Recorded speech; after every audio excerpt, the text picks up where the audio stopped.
So this is part 2 of the Backbone JavaScript tutorial.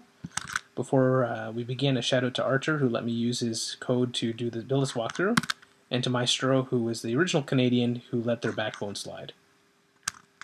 So in the original tutorial, we saw how a sign-on view existed in the HTML, how a item list view existed, and how the child views were inserted automatically. We saw how AJAX calls were called automatically by these. This is the view object for the sign-on panel, how a sign-on action was called, and how by simply doing a fetch and with a properly configured model, that AJAX call was sent. We also saw how multiple views were inserted into a list view.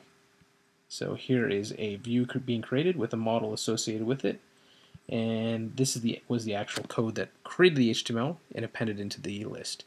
So we saw how this model, by clicking swap or delete, made AJAX calls automatically.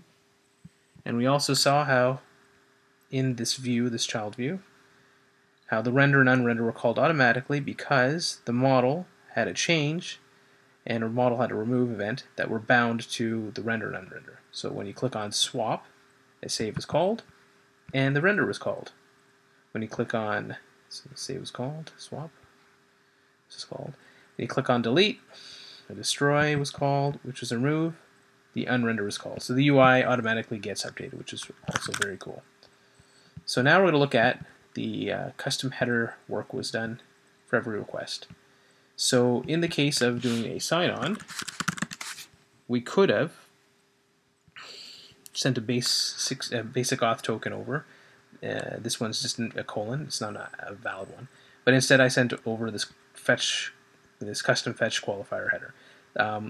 In retrospect, I think I'm just going to use Basic Auth and pass that in, but this is kind of, we'll walk through this to see how this works, just in case you ever want to do something like this. So I have an app object with a fetch qualifiers variable that I stuff this JSON in, and before the fetch is called, we'll see how this is actually stuffed in there. So the app, the init, all it does is say jQuery, do an AJAX setup.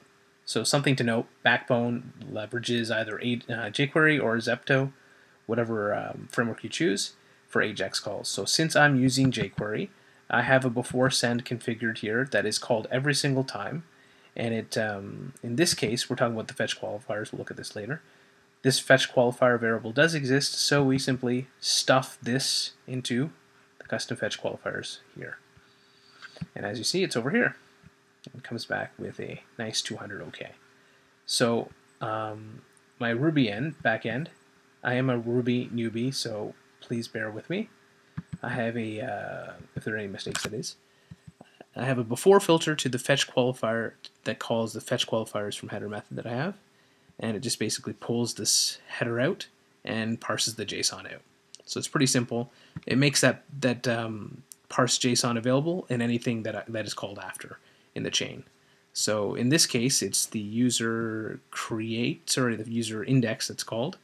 So I grab the username and password from the JSON, and I use it to find a user that matches that qualification.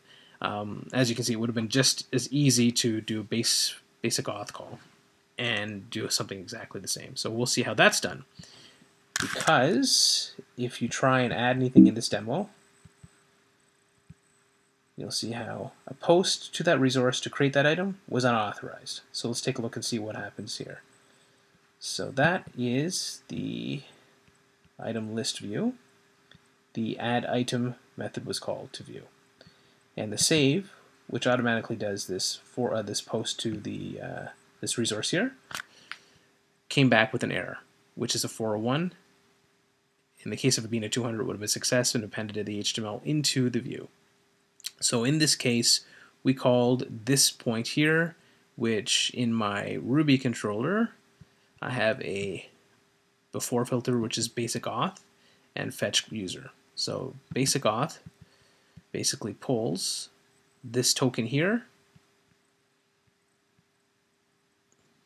and makes it available as a hash, which I pull and assign directly to username and password.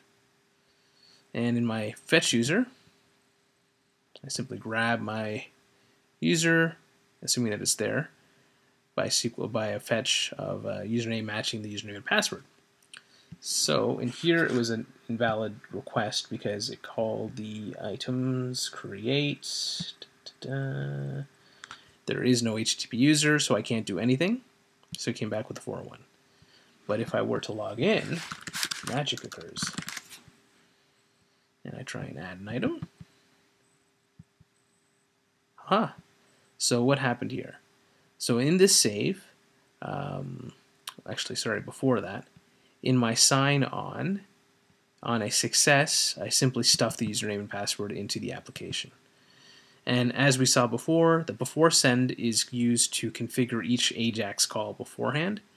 And in his case, I just have a method called Basic Authentication Token, which all it does is grab the app username and password and encodes it with the little utility I created, base64 utility, and creates that token, which is set in the request header, much like the previous example, except in a more meaningful way.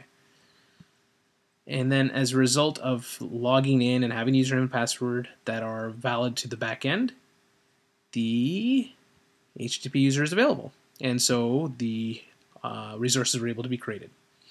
And that's it. That's a faster walkthrough, I know, but that was a little bit more detail about something that I didn't want to walk through in the previous tutorial. This code is available for download if you just sent me an email, and I can share it with you. I'll try and put it up on a website sometime soon.